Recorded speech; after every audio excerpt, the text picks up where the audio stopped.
Bonjour, alors aujourd'hui une nouvelle vidéo sur un circuit assez utile dans la robotique, donc qui est un inverseur de tension qui est fait à partir d'un relais. Donc déjà avant de commencer la vidéo, je tiens à m'excuser pour les 2 ou 3 semaines de retard pour cette vidéo, parce que en fait il y a le brevet blanc qui arrive, donc il faut réviser, il faut que je révise. Il y a aussi pendant les vacances je suis parti au ski. Donc voilà, tout ça fait que les vidéos ont repris du retard. Donc aujourd'hui on se retrouve pour cette nouvelle vidéo. Donc les éléments qu'on aura besoin, ce sera une breadboard, un bouton poussoir, deux LED de différentes couleurs, c'est mieux, une résistance pour une LED, donc après sinon il n'y a pas besoin, et de quelques câbles. Donc le circuit pour ce montage, le voici. Donc vous voyez que les LED seront montés en sens inverse par rapport à chacune pour bien voir que ça inverse la tension. Donc voyez là l'alimentation 5 volts, le bouton poussoir qui va au relais. Après on a des câbles, donc oui, le relais, faut bien faire attention à ça. Faut prendre un relais à 2 canaux, donc normalement ça s'appelle 2 RT. Donc vous voyez avec où il y a en tout 8 pins et donc 6 sorties. Donc on voit que le 5 volts arrive là, ici, et repart là. Donc là pour le coup il va alimenter cette LED là. Et donc après le moins il va repartir là-bas, là-dedans, et arriver jusque là. Et après le moins ça va faire la même chose. Et dès qu'on va activer le relais, donc la petite patte qui se trouve là va aller là, donc va faire un contact entre le 5 volts et ce pin, et donc va alimenter la LED qui est là, donc la traverser dans ce sens, pour après revenir dans l'autre sens et amener, enfin fermer la boucle pour ce circuit. Donc maintenant le circuit qui est là, je vais le réaliser sur ma breadboard, donc je vais laisser juste un peu vous montrer. Donc encore comme précision, ici c'est la borne COM, celle du milieu. Celle-là avec le petit pont là, ça c'est la borne NC, et pareil pour l'autre côté. Et cette borne là c'est la borne NO, donc normalement fermée et normalement ouverte. Le circuit est réalisé, donc on voit le relais qui est ici, le bouton poussoir là et les deux LED qui sont là. Donc j'ai placé deux résistances parce qu'en fait l'autre a grillé et en même temps a pété, je sais pas comment ça se peut, faut quand même y aller quoi.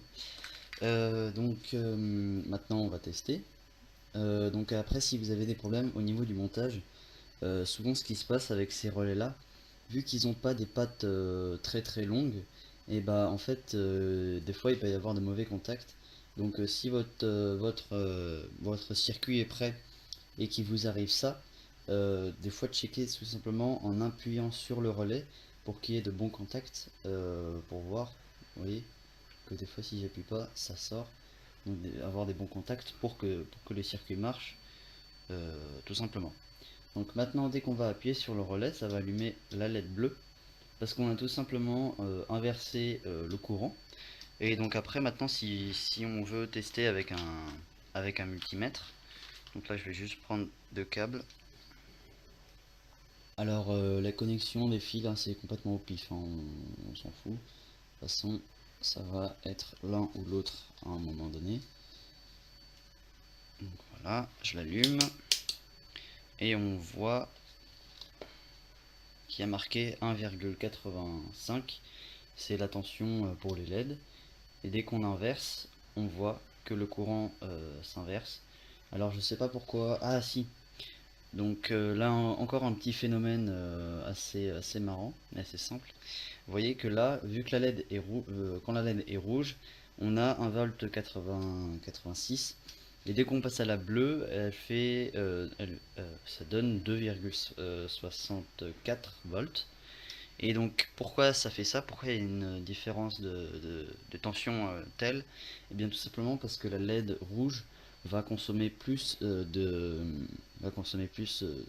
courant que par rapport à la LED bleue qui est une LED plus claire, qui nécessite moins d'énergie tout simplement. Et donc c'est ça qui va faire qu'il y a une chute de tension quand on met quand on allume la LED rouge. Et donc si on inverse, vous voyez qu'il y a le moins qui s'affiche, ce qui veut dire que la tension est négative, donc que notre circuit fonctionne correctement. Donc en début de vidéo, je vous ai dit que ces modules sont très utiles pour de la robotique. Et bien tout simplement parce que ces modules vont pouvoir servir à inverser la tension pour alimenter un moteur, pour le faire tourner dans un sens ou dans l'autre. Et donc ce robot va être le sujet de la prochaine vidéo. Donc il fallait que je fasse cette vidéo pour débloquer, pour uploader cette vidéo. Et donc ces modules, après là, vous voyez que là il y en a deux. Donc les voici. Voilà, on a en tout 6 entrées. Donc on a une entrée une sortie qui va au moteur, donc les moteurs ils sont là en dessous. Une entrée pour alimenter le courant, donc qui correspond aux pins là, qui sont là pour moins du 3,3 volts. Et une autre entrée qui correspond à l'allumage du relais tout simplement, donc ces câbles là. Donc voilà. Et donc après, ça nous est utile pour contrôler des moteurs. Alors il existe aussi différentes techniques, par exemple les moteurs Shield sur Arduino. Donc là, c'est équipé d'un circuit intégré. Mais après, il y a plus de programmation. Par exemple, pour utiliser ces moteurs Shield, faut connaître un code qui est spécifique justement à cette Shield. Et alors que là, c'est comme si on disait d'allumer une LED à l'Arduino, tout simplement. Alors que c'est un relais. Donc après, on peut aussi utiliser des transistors pour éviter de consommer trop par rapport à la carte d'Arduino, donc avec les relais. Et voilà, c'est tout pour ça. Donc c'est quand même assez pratique. Et donc le robot sujet de la prochaine vidéo, ce sera un robot ultrason. Voilà. Donc vous voyez, à chenille. Donc vous verrez ça dans la prochaine vidéo. Maintenant que vous savez comment réaliser le circuit, maintenant je vais juste faire ce circuit sur une plaque PCB pour faire un autre module comme celui qu'il y avait sur le robot d'avant. Donc pour ça, vous aurez juste besoin d'une plaque PCB, d'un relais de RT et de 3 connexions des borniers comme ça, normal, et éventuellement ça c'est des pins qui proviennent soit de LED, soit de composants, etc. quoi, différents composants. Donc c'est des fils de fer qu'on peut souder. Donc voilà, et maintenant je vais juste passer les composants et voir qu'est-ce que j'ai besoin. Alors pour couper la plaque PCB, moi je vous conseille d'utiliser ces embouts là pour Dremel. Donc c'est des embouts pas pour couper le métal, mais c'est une espèce de pierre un peu bizarre. Je sais pas vraiment son nom. Donc pour découper les petites pièces de PCB.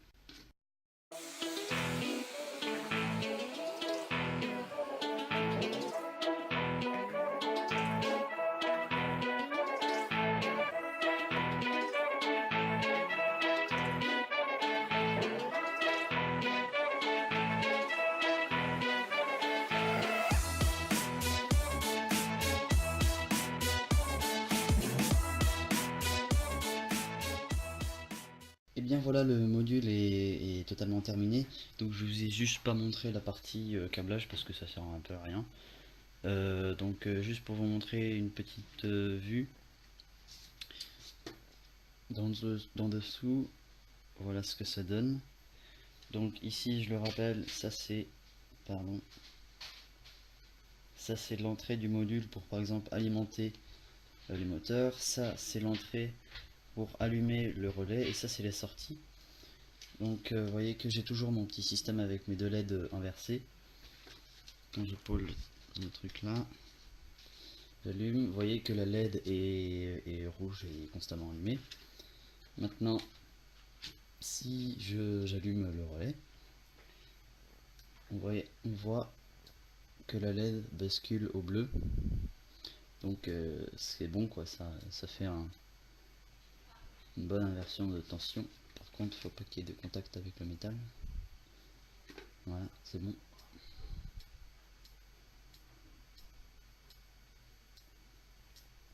Voilà.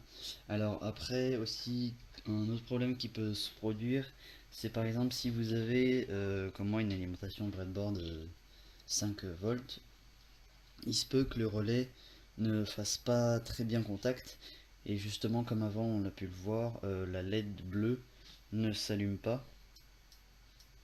C'est comme si j'alimentais avec du 3 volts. Par exemple, voilà, je vous montre. Donc là, pour le coup, il s'allume même pas. Donc après, il suffit de remédier. C'est facilement remédiable, je sais même pas si ça se dit. Tout simplement en l'alimentant avec du 6 volts ou plus. Parce que généralement, ces relais, c'est pas pour du 5 volts, mais du 6 volts. Donc après, il faut voir en fonction de vos besoins et de la qualité de vos relais. Et bien voilà les amis, c'est tout pour cette vidéo, donc n'hésitez pas à poser des questions dans les commentaires, partagez la vidéo, lâchez un like, n'hésitez pas à checker ma page Facebook sous le nom Barstew pour poser des questions ou me proposer des idées pour une vidéo. Et moi je vous dis à bientôt pour une nouvelle vidéo. Allez, salut!